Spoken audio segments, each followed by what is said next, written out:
I do want to thank Dr. Seckman, damn you, for this invitation. As I initially I go, oh, this sounds so cool.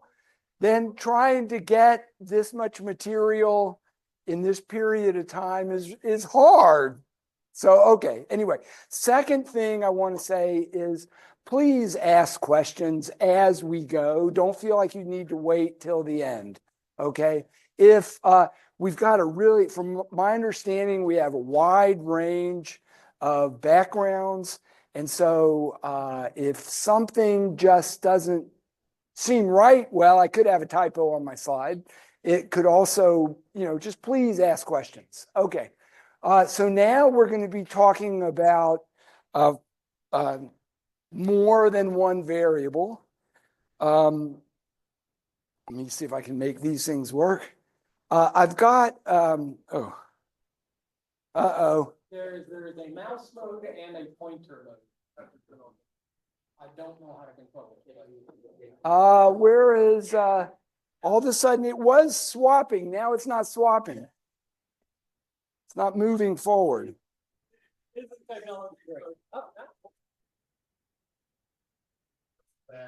Okay, now what's the...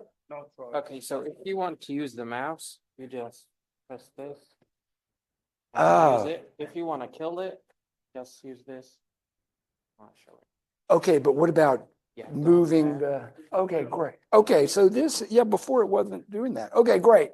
Anyway, let me start with just a couple of things I want to make sure that we have from vector calculus. So if you have the dot product of two vectors, you compute it by multiplying the components and adding those products up. And it's a consequence of the law of cosines that this sum is the same as the length of A times the length of V times the cosine of the angle between them. Okay? So, under what conditions is that dot product going to be zero? Yeah, when the angle is 90 degrees or pi over 2 because the cosine is zero. So the dot product gives us a way to determine when two vectors are zero. Okay? The other thing we want to think about is if you take the vector v and you take all of its scalar multiples, what do you get? So you have v, you've got 2v, you've got 3v, you've got negative v. If you allow t to vary over all possible real values, what do you get? You get a line through the origin that's parallel to v. Now, if we look at all the points, okay, on that line, plus another vector, we still get a line. Now, the line goes through this point that I'm thinking of the vector A as a point, and it's parallel to V. Okay, so this will be important for us. Okay, let me see if this... Okay, now we do n variables. Okay, the dot product of two vectors of length n is, what do? Multiply the respective components and add them up. Okay, that's the dot product. Now, okay, I'm on the second part right here. Now, it turns out that you can interpret that as the length of A, the length of V, times the cosine of the angle. Now, if we're in 100 variables, you've got one vector of length 100, another vector of a length 100. How are you going to think about what an angle means? Okay, these two vectors live in a two-dimensional plane. Okay, is that clear? And we can compute the angle in that plane. And it turns out that this sum is still this. Now, of course, what we mean by the length is you take the sum of the squares of the components and take the square root. Is that clear? Okay, so we can think about two vectors in dimension, each in dimension 100, as long as they're in the same dimension. And if their dot product is 0, what's the picture? The picture's this. They're at right angles. Okay, great. The other thing is, again, if you have a fixed vector v and another one a, and you look at all the multiples of v plus a, the same picture that we did before. We've got a one-dimensional structure in whatever that is. That vector is parallel to v, and it goes through the point A. Well, we're thinking of A as a point by going from 0 to that into that vector. Okay? Okay. Second. Okay, great. This is our prologue. Oh, you can't see the. Oh, that's okay.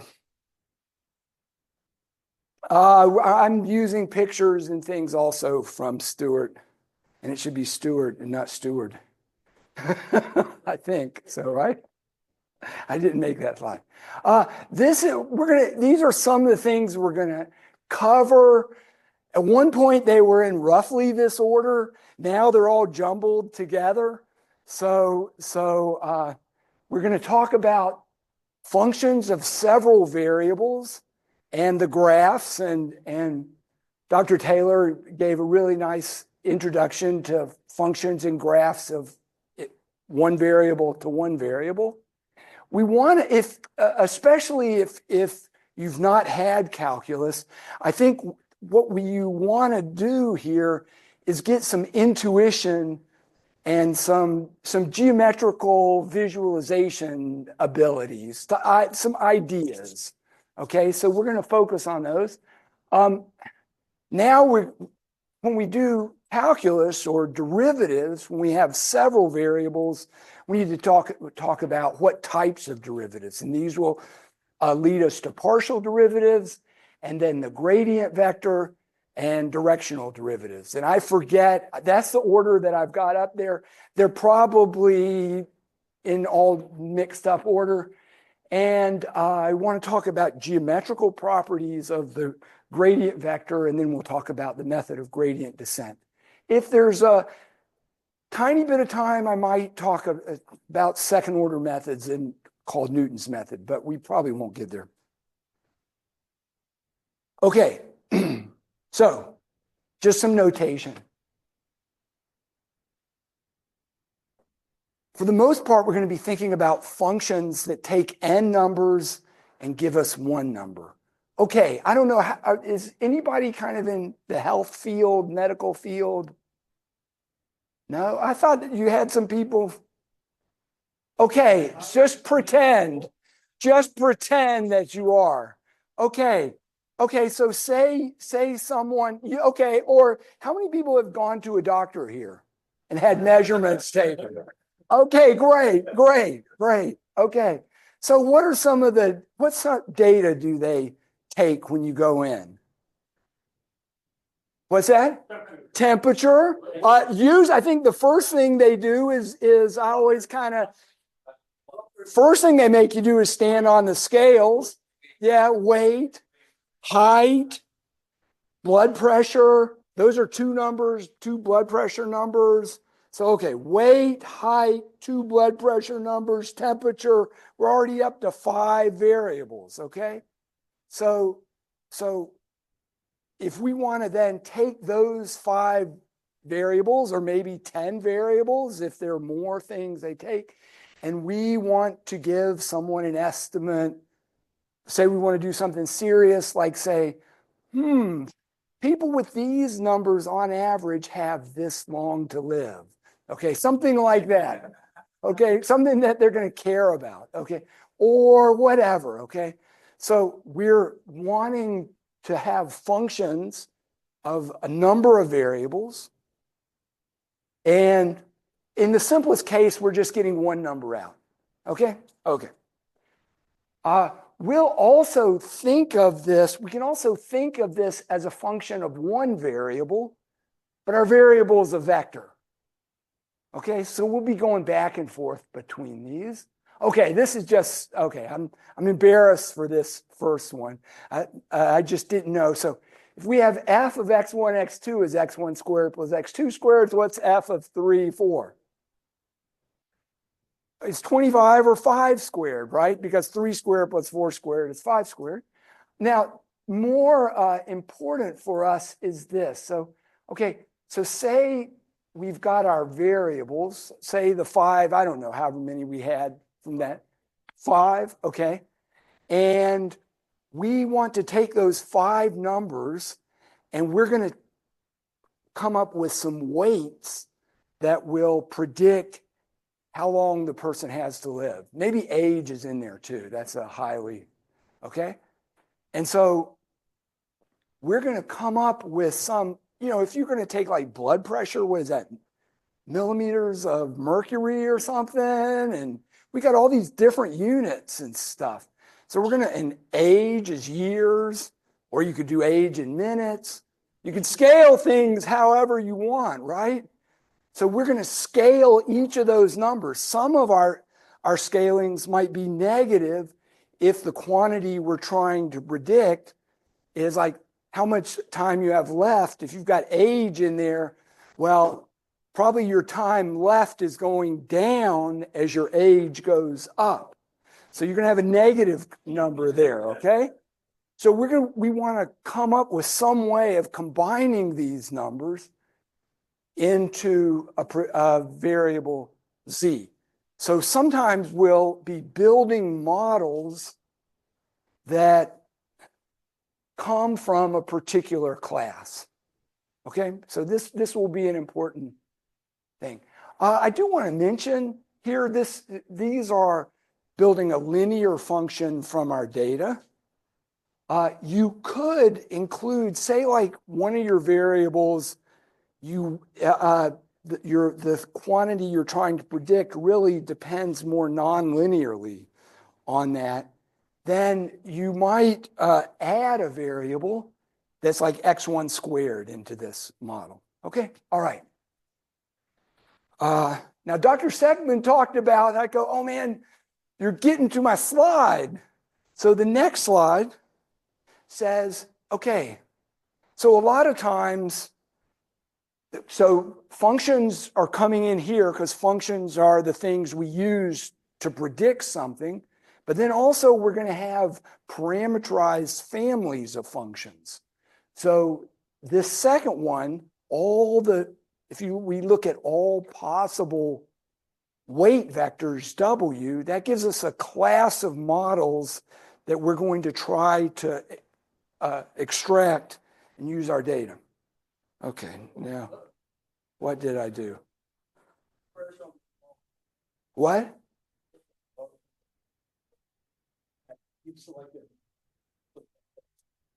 Click what?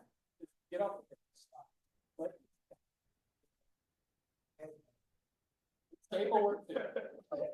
There you go. Okay, great.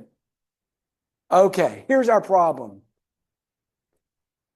Okay, so I picked the following problem. Say Z is blood pressure. This is completely made up. The numbers are somewhat reasonable, and I only did 3 samples. So in a real data set, you might have thousands of samples. Okay, so we've got thousands of people where we've got, say, age, body mass index, and systolic pressure when they came in and had a measurement, and say we want to see if we can build a simple model for that. Okay? So is that clear? And this is our data. Now, in principle, this we could have many, many more rows, and in a real data set we would, but then I wouldn't be able to write it on this slide. Okay? Here's our cost function.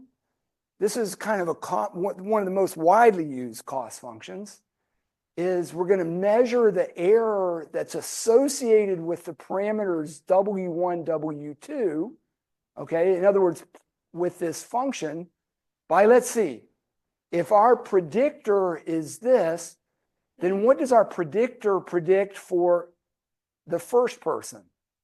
Well, you take W1 times 20 plus W2 times 30, that's right here. And then we compare that to what the actual measurement is. Okay? And if we talk about the squared error cost function, or sum of squared errors, so this is the squared error for sample 1. Now, it depends on what W1 and W2 are.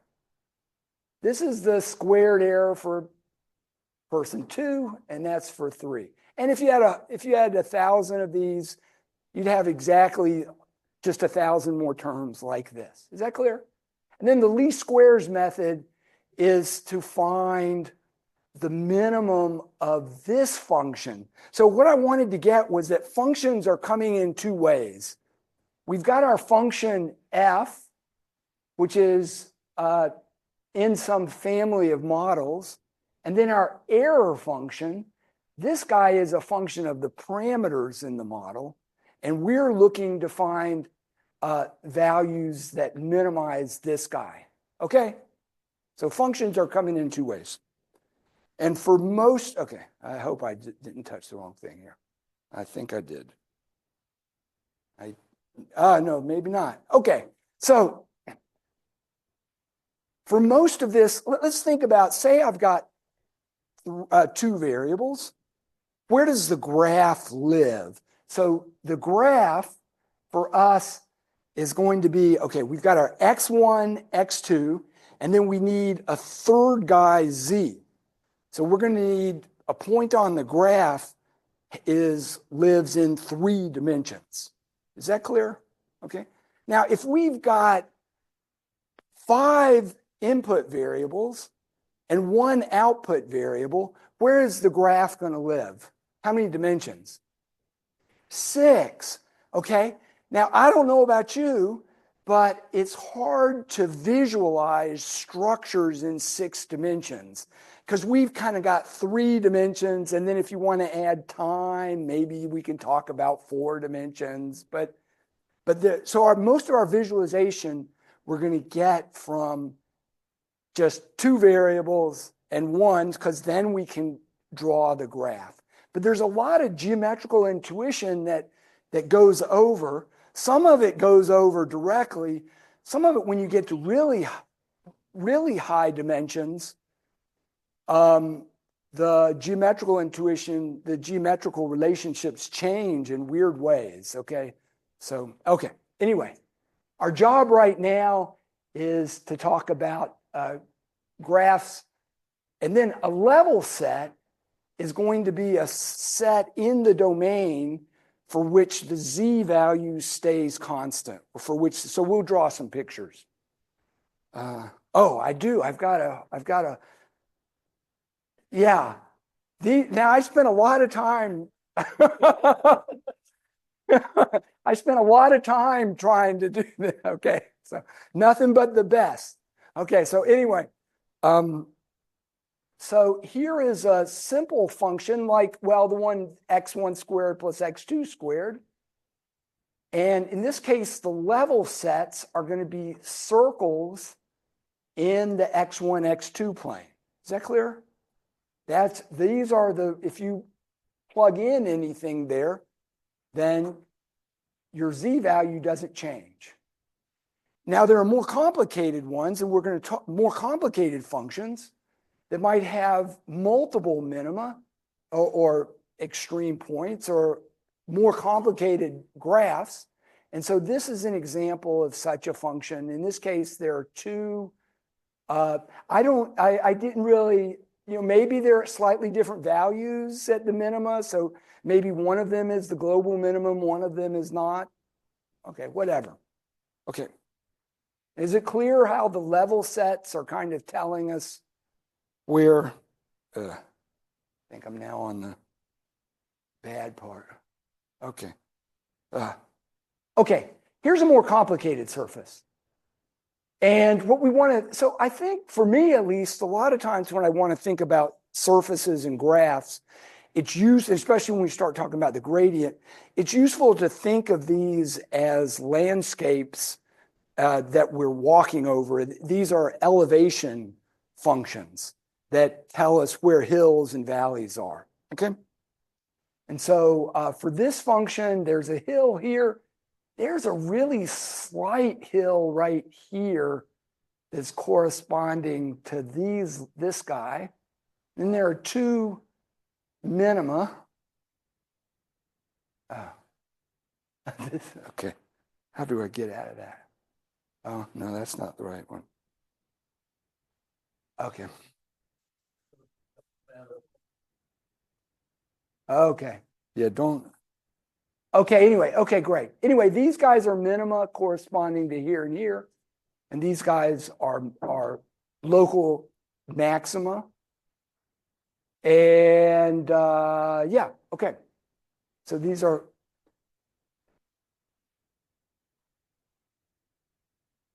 So now we want to start doing calculus, okay?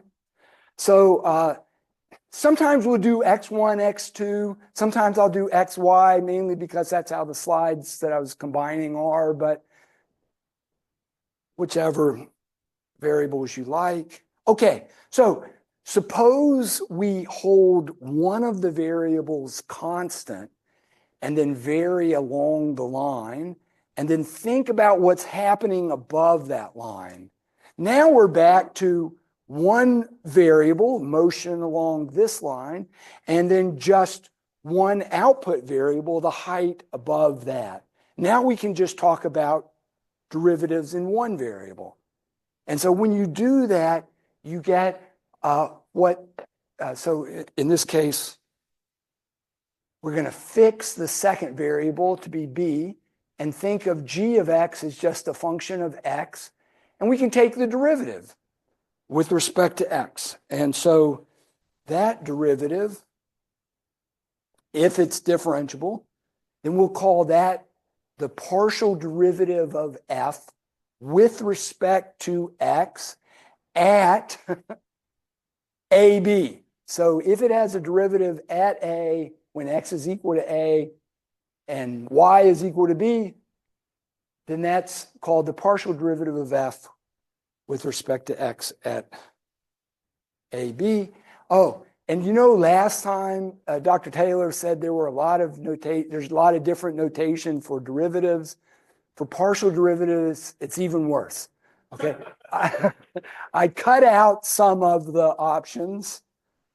Here's one, f sub x, and then of course we need to remind ourselves when we take a derivative, you got to say where you're taking the derivative. So in this case, it's a function of a and b. Okay, here are some of them. I cut out a number of them. Here are some different ways that we might write this. But whenever you see a partial derivative, what you want to remind yourself is that you're differentiating with respect to one variable and the other, or if there are multiple others, all of them are held constant. So it just comes down to doing a one-dimensional derivative, but when you do it, any of the other variables that you're not differentiating with respect to are treated as constants. So in two dimensions, when we just have two variables, we have at any point, we have two partial derivatives, the one with respect to x and the one with respect to y. If we put them in a vector, usually I'll think of them as a column vector, but for most of the talk, it doesn't really matter. That's called the gradient. So the gradient is the vector of partial derivatives. And let's see, we want to see what are, okay. If you've got n variables, then you'll have n partial derivatives. And so the gradient is a vector of length n.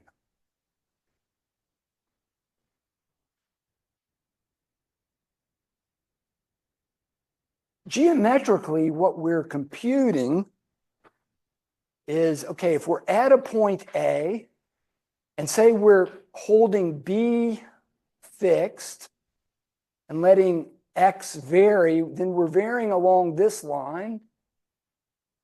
We're looking at the graph above this line, and the slope of that tangent line that's in that plane. Is that clear? That is going to be the partial derivative of f with respect to x at AB. And then if we hold x constant, that means x is a here, and y varies, then we're getting this curve, and the slope that is this slope, the slope of T2 is the partial of f with respect to y at T2, okay? Now, in one dimension, we talk about the tangent line. When we're in two dimensions, then our geometrical object is a tangent plane. So these two tangent lines define a plane. There will be a single plane that contains those. And anyway, that's called the tangent plane. In higher dimensions, you still talk about tangent, whether they're hyperplanes. They're going to be higher dimensional objects. I'm not really going to talk about that. But anyway, okay. Let's see. I'm trying to remember what's next. Okay, that's all we said. The tangent plane is the, okay. Now, to be at a local minima or a local maxima, at the top of, at the top of a hill or the bottom of a valley, what's going to be true about these partial derivatives? Both of them are going to have to be zero. Is that clear? So it means that our tangent plane is horizontal. Okay. Both partial derivatives are zero. So now when you have a function of two variables, the critical points are where both partial derivatives are zero. Another way to say that is that the gradient vector is the zero vector, because that's setting each partial derivative equal to zero. Is that clear? If you've got n variables, how many partial derivatives are going to have to be zero? N. Okay, all of them. Okay. Okay. So most of these are. I knew this was going to be Friday afternoon, so I tried to make them ones that I could do on a Friday afternoon. Okay, so let's find the critical points of this. Can you do it in your head? What's the partial derivative with respect to x here for people? So remember, y is treated as a constant. So when you differentiate this with respect to x, that part is constant. 2 times x minus 2. So when is that guy 0? When x equals 2, because it's 2 parentheses x minus 2, right? Okay, so the first one's 0 when x is equal to 2. The second one's 0 if we take the partial with respect to y. That guy, that derivative is 0. That guy is 6 times y minus 3. So that says y is 3. Okay, a lot of times it's more complicated than this, but here we go. So the only critical point here is 2, 3. Oh yeah, by the way, here's the graph. The 2, 3 is x2 over 3. It's kind of right down here, okay? And as you move away, because this is a sum of squares, it's growing. These level sets are ellipses. Okay, great. Only one critical point here. Okay, so some algorithms, there will be a nice single critical point. When you go to things like neural networks, especially over-parameterized neural networks, many, many local minima, okay? And we don't really understand, yeah. Okay. Let's go back to our data fitting problem. Now we're ready to look at our data fitting problem. Okay, so we're going to be applying calculus. So remember the W1, W2 applied to a function gives us a function, but the function we care about is the error function on our parameters. So if I take the partial with, okay, let's see. Take the partial with respect to W1. We're going to have to use the chain rule. So first of all, I bring down a 2. Then I have to take the derivative of this inside with respect to W1, treating W2 as a constant. What do you get when you differentiate the inside function? You get 20 there, but then 2 times 20 is 40. Okay, is that clear? And I do that for each one. That's 2 times 45. That's 2 times 55. It looks kind of messy. It is just going to be a linear function of W and 2 plus a constant. Okay, is that clear? And by the way, if I had 1,000 such terms, when I added it up, it would still be exactly this form. It's just going to be some number times W1 plus some number times W2 plus a constant. If I had 100 more terms or 1,000 more terms, just that it's going to take me a little while to add them all up, okay?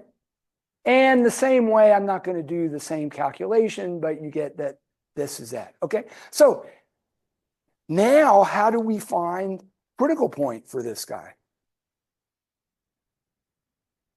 What's that? We got 2 linear equations to solve. We're going to set both of these equal to 0. By the way, so if we want our gradient to be 0, so we need this guy to be 0 and this guy to be 0. And this we can write in vector matrix notation like this, okay? That's kind of, I hope you learned about this morning, probably, right? Yeah, okay. And we can solve this guy. By the way, these are called, in general, these come up. This is called linear regression.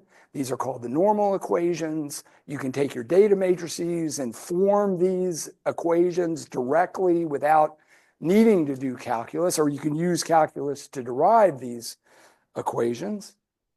And if you solve the equation that says, okay, solve this, okay, how do you solve this equal to 0, at least formally?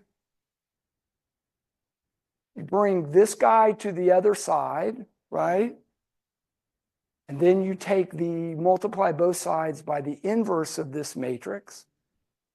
And that will formally give you W1 and W2, or you do Gaussian elimination or row reduction, whatever you want to do to solve, okay? Anyway, this is what this came up with. And this seems kind of reasonable. I think our first variable was age, and our second variable was BMI. And okay, in my made-up data set, it means that the blood pressure goes up with both of those variables, okay? All right, okay.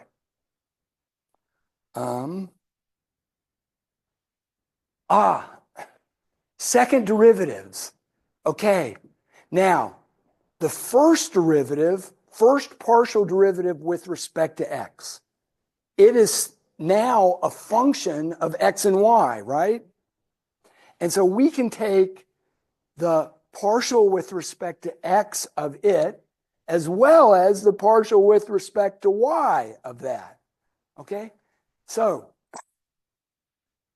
if I look at fx and then take the partial again, this is called the second partial derivative. It's one of the second partial derivatives. I also get fxy. That means I take fx and then take the partial with respect to y. Different ways of writing that. Fyx and fyy. In general, okay, there's an interchange of limits here. For decent functions. Indecent functions we're not talking about here, okay? For decent functions, fxy is the mixed partials are equal. It doesn't matter what order. If you have 10 variables and you take f, the partial with respect to x1 and then x8, and then do the opposite, take the partial with respect to x8 and then x1, you get the same thing, okay? Now, the Hessian matrix is going to be the matrix of all second order partial derivatives. If we have n variables, how big is this Hessian matrix? What's that? If we have n variables, remember we have n partial derivatives. So when we want to take all of the second order partials, how big is that matrix? What's the size of it? It's n by n, okay? And the other thing is that because the mixed partials, the off-diagonal guys, the mixed partials are equal, it means that this is a symmetric matrix. If you take its transpose, you get the same matrix back. In other words, if you swap the rows and turn them into columns, you get the matrix back, okay? This is the second derivative when we have functions of more than one variable. Is that clear? It's called the Hessian, but the way to think about it, and what did Dr. Taylor tell us about the second derivative? How did we use it for optimization? Local minima if what's true about the second derivative. If the second derivative is positive, then we're concave upward. And if it's negative, we're concave downward. Okay, it's more complicated when we get more variables, but it's not that complicated. Okay.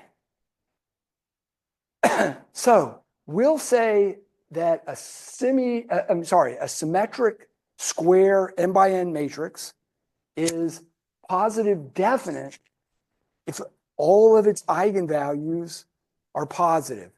Now, I know eigenvalues are a sensitive topic sometimes, okay? But I just wanted to check. We at least mentioned eigenvalues last time. And if you have a diagonal matrix, what are the eigenvalues? The diagonal thing. So there are some matrices where it's easy to compute the eigenvalues. I think that's the only types I'm going to do today because it's Friday afternoon. Okay, but this is the result. So let me go back. A matrix is positive definite if all of its eigenvalues are strictly positive. By the way, it's called positive semi-definite if they're non-negative. And positive semi-definite matrices come up a lot of places, like their covariances in statistics. It's an important area. It's negative definite if all the eigenvalues are strictly negative. And so this is our second derivative test. We look at the second derivative. What is the second derivative for a function of more than one variable? It's the Hessian matrix. It's the matrix. It's an n by n matrix. That's what we call it. That is the second derivative for us. Okay? If the second derivative, if you're at a critical point, so we're at a point where the gradient is 0, so the tangent space is horizontal, and the Hessian matrix is positive definite, that means it's going to be a minimum. Did I say minimum? Oh, I said it wrong. Okay. They're both matched. They're both matched. Okay, this one's supposed to be minimum, and this one's supposed to be maximum. Okay. This morning when I was making these slides, okay, so if it's like this, minimum, positive, definite, all the eigenvalues are positive. This, all the eigenvalues are negative. Oh, what happens if we have some positive and some negative? Yes. What? Yeah. Okay. If they have some positive and some negative, what it's going to be like is you're going to have some direction where it has a minimum. Okay. So that's what having the positive eigenvalues pick out. And then there will be some other direction where it's a minimum.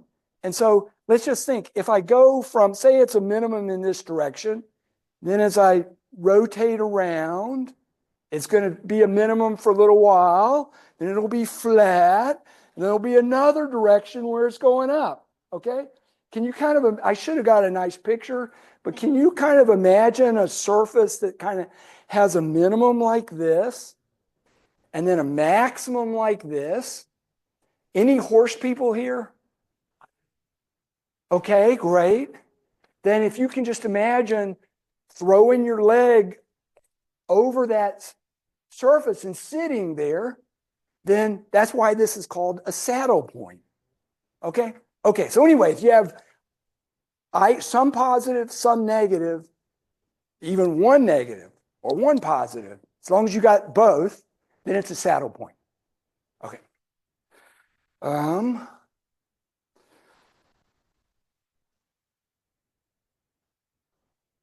Let's check our really simple one because it's Friday afternoon. Let me just not push the wrong button. Okay, so we already found that 2, 3 was the critical point here. Ooh, okay, this is fun now. What happens if I take the partial derivative of fx with respect to x? 2. Okay, since we're just, okay, what if I take partial derivative with respect to y? 0, because there's, okay.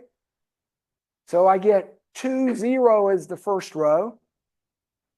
And then 0, 3. And by the way, it's a good thing these are the same.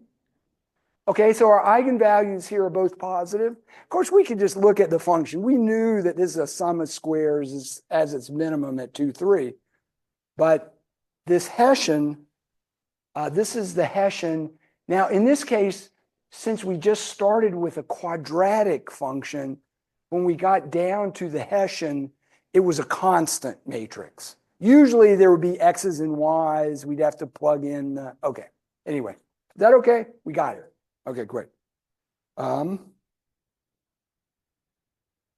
Ooh, this is worrying me. Oh, these got in the wrong order. Okay, well, I can. Okay, I know what I can do. No, I can't. Okay. Yeah. Anyway, so chain rule. This is, and I may write this on the board. This is a chain rule in 2 dimensions.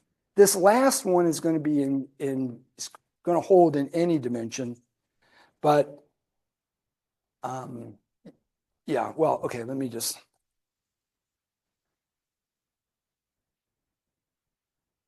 So in this case, we have z as our function of x and y.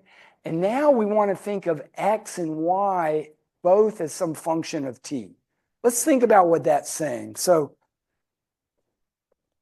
we have, I'm going to call it r of t is x of t. And I don't know, maybe I should write it as a column vector. It doesn't really matter at this point. Okay, well, we'll leave. Okay. No, I better write it as just like we've been writing. So comma y of t.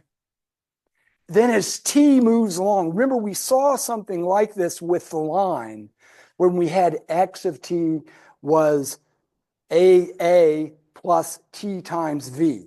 And then as t, that would move us along a line. So this, as t varies over some period, gives us something like this, a curve. And if we're at some particular value of t, we're tracing out this. So just as a quick example, if r of t is cosine t sine t. Then as t varies, we will be moving around the unit circle. Okay? And if we're at some value, this would be r of t. And then when we take what we mean by the derivative, so dr dt, let me try, is x prime of t, y prime of t. Okay? So we didn't really talk about when we have a function from one variable to multivariables, but when we do, the notion of derivative just means you differentiate each one of the components. Okay? Now, geometrically, what that means is we're going to be taking nearby points, taking differences, and then dividing. And so what you get is that r prime, oh, this is definitely not going to work. Yeah. Okay, great. Then r prime of t is, if this is motion, r prime is the velocity vector. But r prime is always going to be tangent to the curve that it's moving along. Okay? And so now, if we have, better.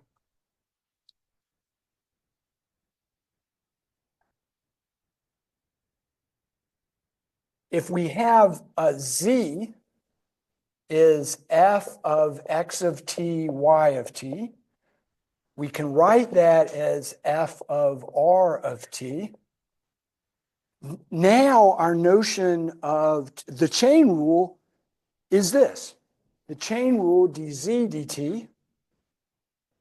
We take the derivative of f. What is the derivative of f? It's a gradient. So we take the gradient of f and we evaluate that at whatever the value of t is. And then we take the dot product with r prime of t. So this is the chain rule for functions of several variables, okay? That's what we've got written there. This is going to be important for us, okay? Now I need to,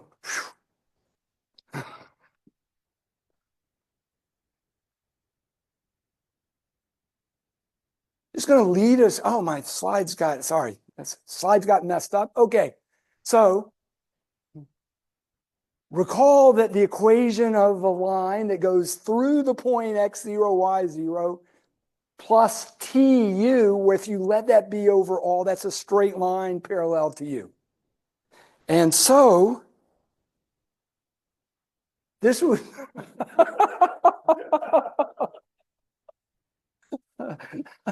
Sorry.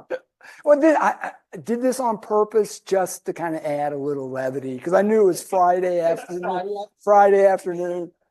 No, no, because I was, yeah. Anyway, so what we want is now, what is the rate of change at x0, y0 in the direction of an arbitrary unit vector AB? And so if we have this, okay, I need to go to the next slide, really. So this is what we're talking about right here. Here we're at our point x0, y0, and z is equal to 0. We're down in the domain. And if we move along the line there, and then we compute, so before we only moved along lines that were either in the x direction or the y direction. Now we're going to move along a general line. Okay? Then what our chain rule says is that dz dt, which is the rate of change in this plane as we move along this line, and when t is 0, we are just at x0, y0. So our chain rule says that we take the gradient of f evaluate it at whatever our x0, y0 point is, and dot it with the derivative of r prime. Well, for us, r prime is just always the vector AB. It's the vector u. Okay, is that clear? Because if I take the derivative of this with respect to t with x0 fixed, it's just a and then b. Okay, is that clear? So this is this notion of what happens is we move along this line. What is the rate of change when we're right at that point? It's given by this dot product. You take the gradient of f, evaluate it at wherever you want to check what the rate of change is, dot it with the direction. Usually we require the direction to be a unit vector so that we're moving at the same. And that's called the directional derivative of f in the direction u at the point x0, y0. Okay, great. Okay. It's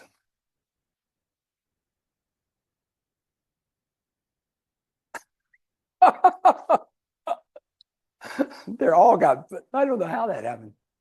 Well, I've got some ideas. Okay. Yeah, or early, it is early morning. Yeah. Anyway, so our direction, so let's go back. Remember the dot product? We said the dot product is either you add up the products of the components, that's the dot product, but there's also this other formula, it follows from this thing called the law of cosines, that it's the product of the lengths of the vector times the cosine of the angle between them, okay? And so there's some important things that we can get. Okay, so in this case, we're going to pick our direction vector to be a unit vector, so that guy is just 1. That goes away. So it says that our directional derivative is equal to the length of the gradient times the cosine of the angle between them. And so what angle is the cosine the biggest? What's the biggest the cosine can be? 1, and that's when the angle is 0. That means that u is pointing in the direction of the gradient, okay? It'll be the most negative. This will be what's called the direction of steepest decrease when the cosine is -1. Cosine is -1 when they're in opposite directions, when the angle is 180 degrees or pi, right? And when the angle is, when it's a right angle between them, then what do we know? We know that the directional derivative there is 0. It's not changing. We're going to see that that's going to tell us something about the relationship between gradients and level sets.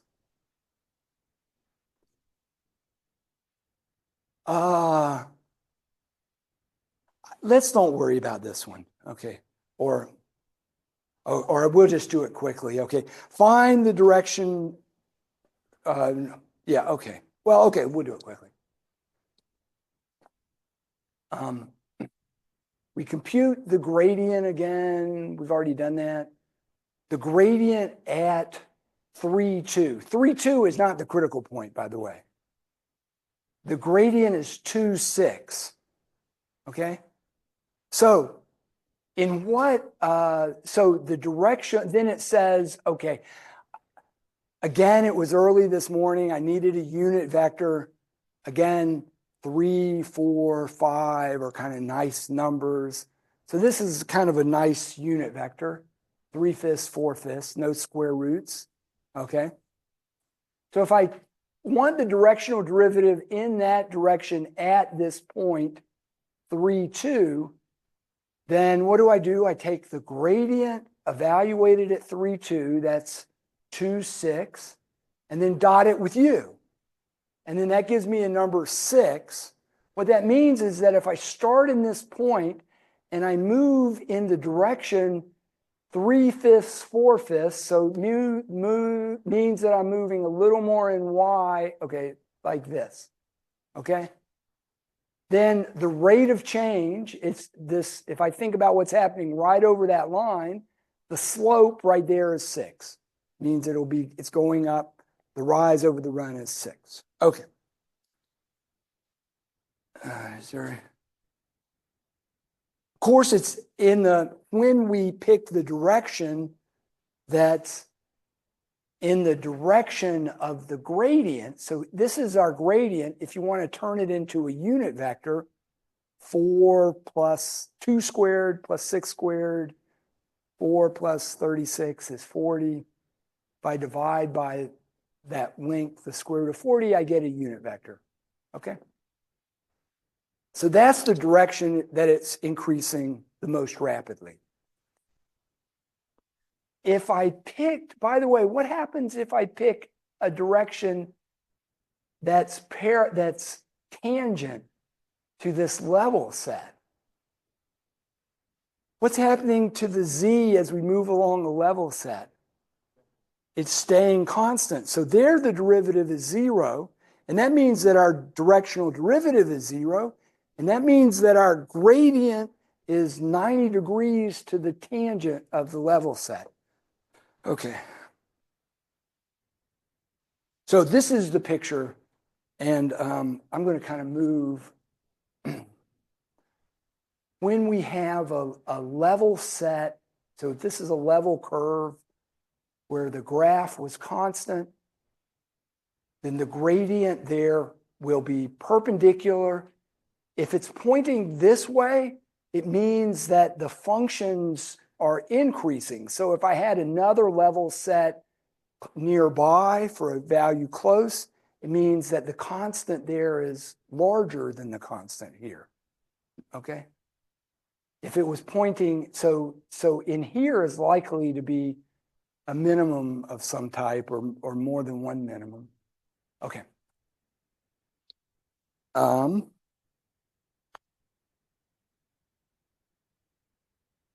Okay, I am going to, this is kind of justifying what we just talked about, and I'm going to skip that. Yeah. Okay. Well, just quick, okay, we already talked about that the tangent, if this level curve is parameterized by r of t, so x of t and y of t satisfy f of xy is constant, then when you take the derivative, the chain rule says the derivative is 0. It means this directional derivative is 0. So it means these tangent vectors to the level curves. Okay, cool. That's enough. Okay. So there are things called gradient flows where you either go in the direction or if you want to move. So say you're walking, so say this is an elevation like a topographic map, and you're walking around this guy like this. So your elevation's 100.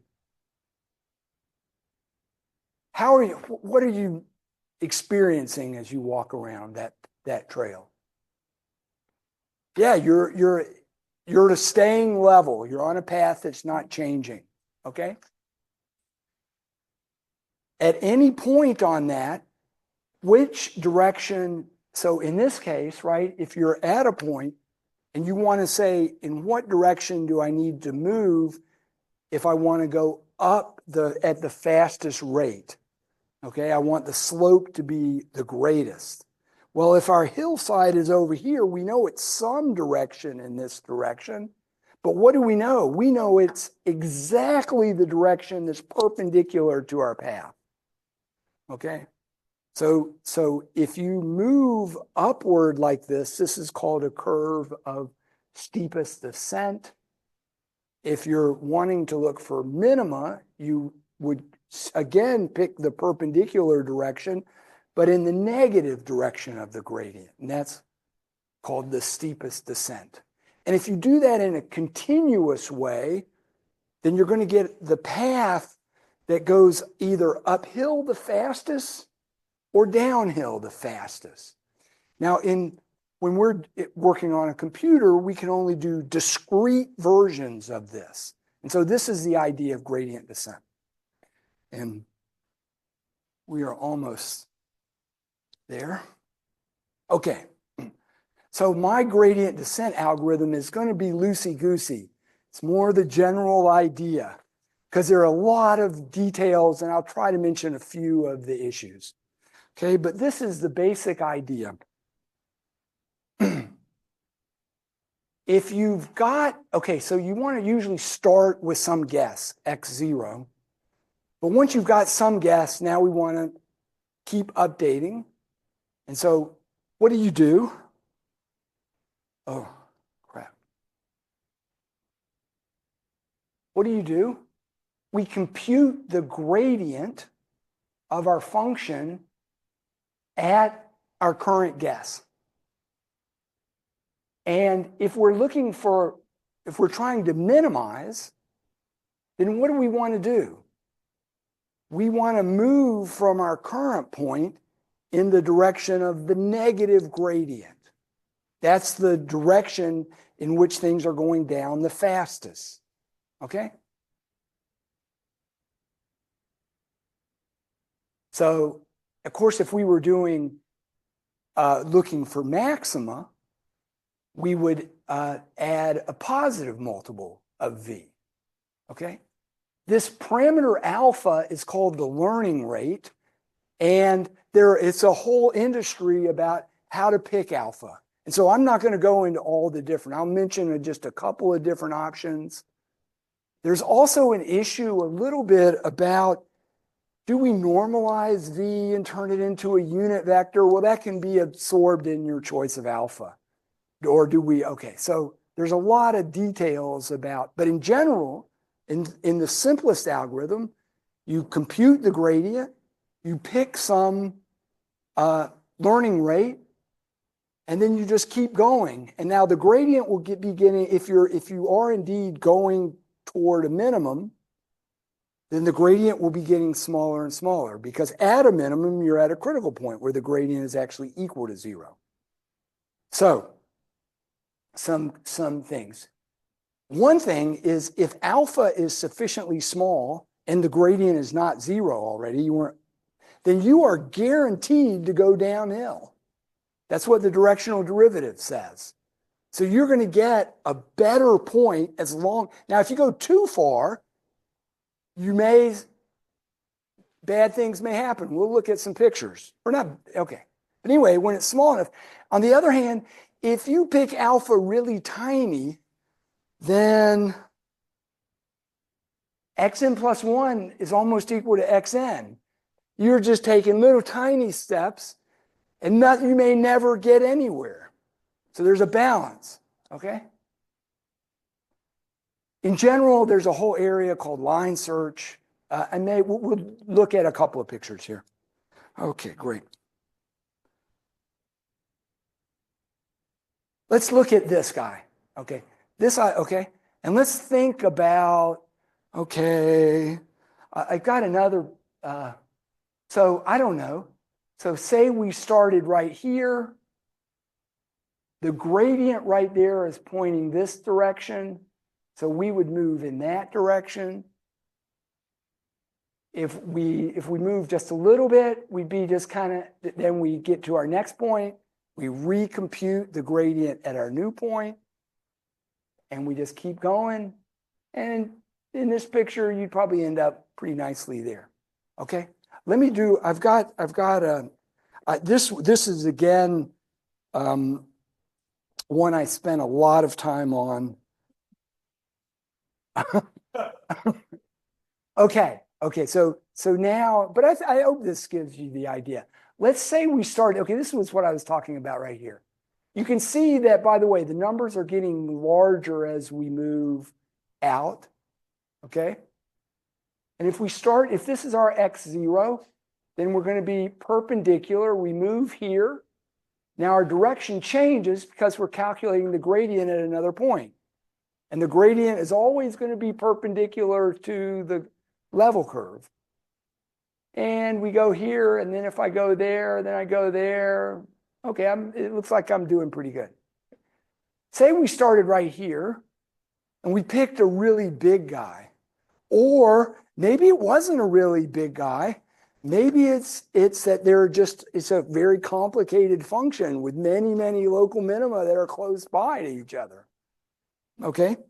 Then in this case, we jump over this guy and then go here. Then we take another big step and we're over here. And then God only knows where we're going to go. We're probably going to go out. Okay? Is that clear?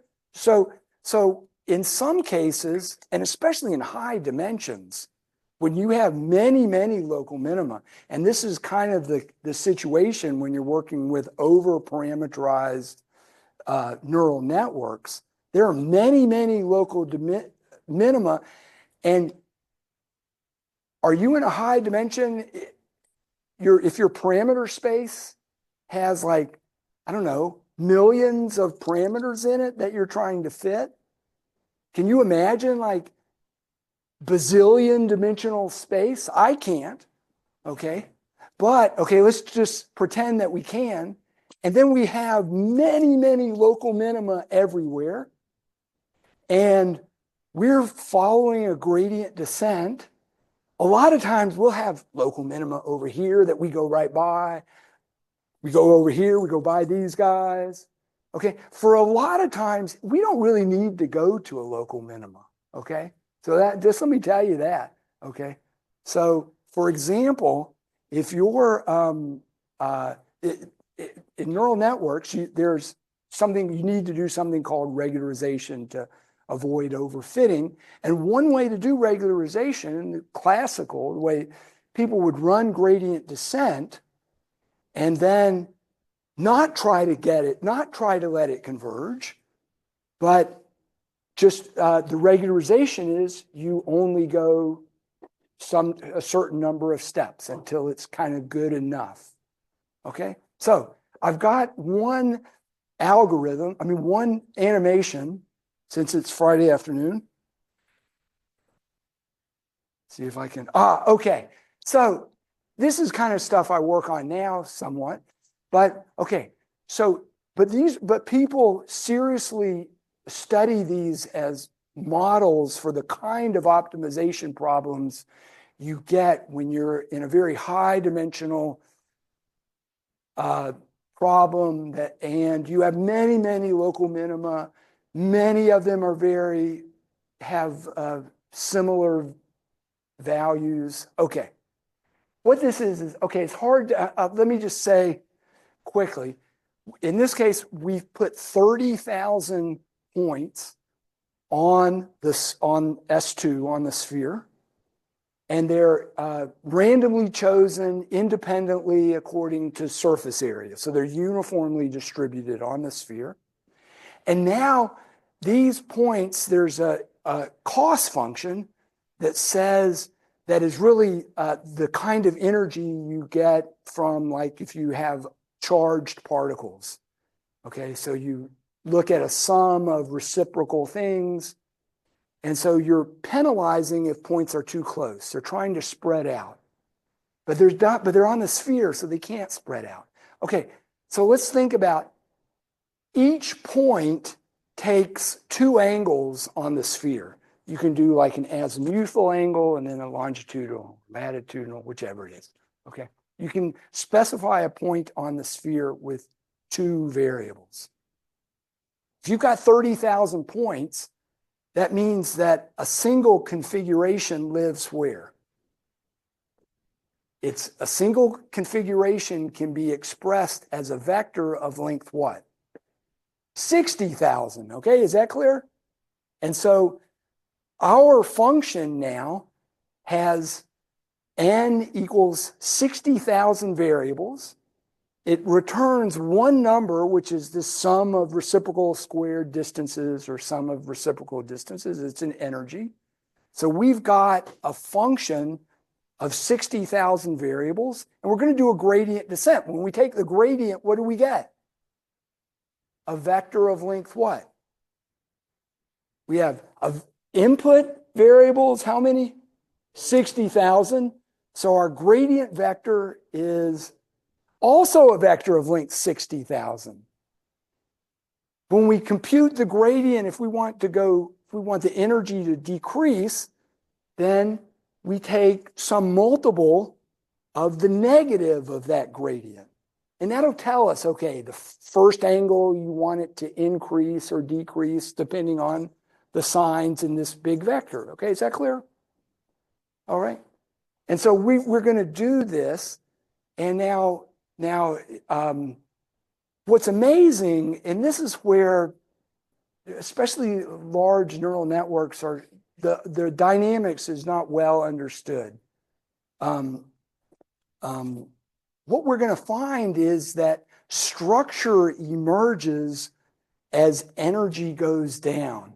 This is people also in what's called statistical mechanics who study things like structure that forms naturally at low temperatures when you get a solid, for example, how these things happen, okay? Anyway, so what we're going to see is, and I'm not putting this structure in. Let me just tell you a little bit about how the colors go. So it's hard to see, okay, let's see. Right there, see that little white guy? See the little black point in there? So there are 30,000 points, and then we partitioned the sphere into what are called the Voronoi cells. That means that each of those little regions, they're closer to that particular point than to any of the other points. So the boundaries of these are going to be points that are equidistant from between nearest neighbors, okay? And for reasons that we'll see is that as the evolution goes down, most points are going to have 6 nearest neighbors, and there's going to be a regular equilateral structure that starts coming. All the other points are either going to have 5 or 7. Now, right now, the way it's colored is the ones that have 6 nearest neighbors, you can't tell this right now, they're green. I think the ones that are blue have 7 and the ones that are red have 5, or the other way around. I can't tell right now, okay? And the ones that have white have something besides 5, 6, or 7, okay? But okay, so let's do a gradient descent. Or, let me see if I can, how do I, here we go, great. Okay, so be ready. Okay, here goes. So we're just going down in energy, boom, boom, boom.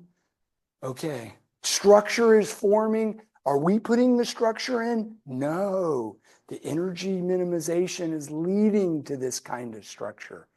Now, if you started with another, okay, so this is not even converged yet to a local minimum quite. It's close, but okay. It's if you started with another group of 30,000, another starting point, you're going to have something that shares a lot of qualitative properties here, okay? So that means that these green hexagonal things are going to predominate, but where these things that physicists called scars happen, that's just going to depend on what your starting thing. So it's similar to these large neural networks. You start with different initial conditions, same training set. You'll get different parameters often. Okay, so underlying things, there's different parameters, but somehow they still share a lot. Well, they have to do, generally you're doing relatively well on your training set. And so these different, so understanding what is the properties that are emerging from that is a hard thing. So anyway, okay. So that I think I'll stop there. We could talk a tiny bit about second order things, but it's 4:05. Do you want Newton's method or no? Would you like me to mention Newton's method? Or are we, okay, it's 4:05, it's Friday. Okay, listen. What? Yeah, okay, great. Oh, you say do it or not? Okay, well, this is all, okay. Okay. So let's quickly, so this approximation, this is the approximation that is underlying what we're doing with gradient descent. Okay? This is the approximation. It says that when h is small, the variation f of x plus h is approximately this guy. So if we move h in, say, the direction of the negative gradient, this thing will decrease. The Hessian tells us how to approximate the gradient, how the gradient changes, because it's the derivative of the gradient. And so what we get is that, now let me just make sure you understand, this guy's a vector. This is a vector of the same size. H is a vector, but capital HF, that's the Hessian, that's an n by n matrix. So vector, n by n matrix, n by 1 vector. So this is a matrix vector product, right? How do we do, what does Newton's method do?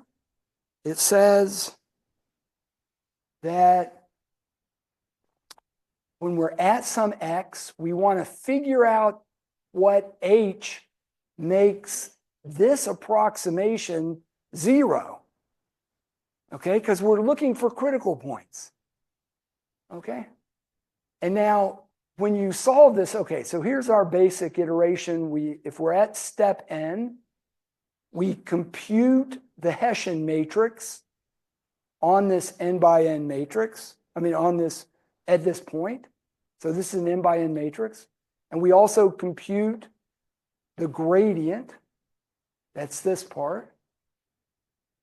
And so when I write this equation, I'm going to set this equal to 0. And so what we get is v plus this n by n matrix times this vector is equal to 0. If I bring v to the other side, then I can formally solve h, little h, is equal to negative v by multiplying both sides by the inverse. Or plug this into a linear solver, do row reduction. This means solve a big linear system. Okay. Now, if I have 60,000 variables, how big is my matrix H? 60,000 by 60,000. How big, how many numbers is that? Okay, I know it's Friday afternoon. Let's see. 6 times 6 is 36. 10 to the 4th, right? Times 10 to the 4th is 10 to the 8th. So 36 times 10 to the 8th. Pretty big number, okay? So in practice, when systems get large, there are many people do things to, say, approximate this matrix H, and then to make it nice to solve this kind of thing. So there are many, but this is the basic idea. And in one variable, if you did calculus, you might have seen Newton's method. This works really, really well when you are close to a local minimum. It converges quadratically, okay? So there's optimization, there are many things. I think that's all I've got. Yes, that's it.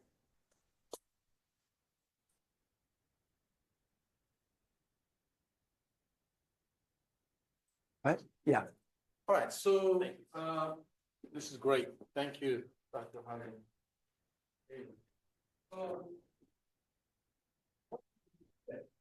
Actually, in the morning, we with the lean object. What are the main things that we discussed in lean object? Talked about a set of linear equations. What? Oh, yeah. So we get that set of linear equations and with a solution, unique solution, no solution, multiple solutions, right? And we discuss reduced rough echelon form. When we talk about Gaussian elimination, it's actually nothing but reduced rough echelon form. So from that, we talked about a space, right? And what are the important things if we have a basis for the space? That's very, very important, right? Then we talk about the rank of a matrix that determines the dimension of the space. And we talk about singular value decomposition and singular values. And from there, we went to PCA. So from high dimensional space, we project everything to lower dimensional space, right? So far, that was like pre-processing of our data. So we start with data, and each column of a matrix was a data point for us, right? For example, but we never talked about the details of that data. That's a regular, if there's face, that's an image, right? So, but when we come to optimization, so Hessian and gradient. So we started with one dimension. So one dimension, we have derivative. Derivative is just a single number, right? In one dimension. Actually, that's one-dimensional vector. So when we go to multi-dimension, gradient is a vector. Just generalization of one-dimensional derivative, right? Then we had this concave up, down, and we get the second derivative. In one dimension, we look at the second derivative. If it is bigger than 0, it's a positive or negative, right? So that tells us a local minimum, local maximum, and things like that. We never talk about global, but local. Then when we come to multidimensional case, hey, we don't have second derivative, but we have Hessian matrix. And that matrix, well, for a number, we know if it is positive or negative, but for a matrix, we don't talk about positive or negative, but we talk about what? For Hessian matrix, we talk about what? Positive definite or negative definite, right?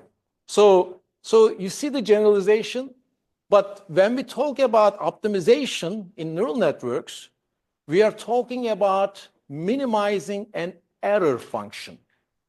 And Dr. Hardin gave like that blood, BMI and age, and then we had the W1 and W2, right? That's weight values for each parameter. So you see only 2, but in a smallest neural network, you will have thousands of those weights. For example, MNIST is the smallest available data set that you can ever see. Even in that case, you will have about 13,000 weights. ChatGPT, like GPT-4, that's nothing but a neural network, right? How many parameters or how many weights do you think it has? Trillion, 2 trillion, if I believe correctly, okay? So a small YOLO model is gonna have probably 10 million parameters. So we are talking about like very, very high dimensional optimization, right? But when you do optimization, I mean, I cannot imagine 36 times 10 to the power 8 or for Hessian matrix, right? But there are ways to optimize those things. And you compute gradient only once. And you keep using it, you repeat using it in your computations, okay? And I told you this morning, neural networks, they were like early 2000, people stopped working on them. You see computationally how heavy it is, but we have GPUs now, right? With the invention or introduction of GPUs, now things work a lot faster. And in addition to GPUs, we also have now TPU, Tensor Processing Unit. And I think it is developed by Tensor, because tomorrow you're gonna see with CNNs, we'll talk about tensor operations. See, a matrix is a 2-dimensional array, right? But a tensor is a multi-dimensional array, basically. And there are hardware devices that can optimize matrix operations. So that's why now it is more feasible to do neural networks the way that we do. But again, from today, multi-dimensional case, always think about gradients. Gradient needs to be 0 for local minimum and maximum, but that's not sufficient. Think about Hessian matrix, check if it is positive definite or negative definite. Depending on that, it may be local minimum or local maximum, right? And then tomorrow we are going to talk about convolutional operations and things like that, which are a lot easier actually. Okay. And I hope you enjoyed today. Please show up tomorrow. Let's dive into deep learning tomorrow. Okay. Thank you. I'll see you guys tomorrow.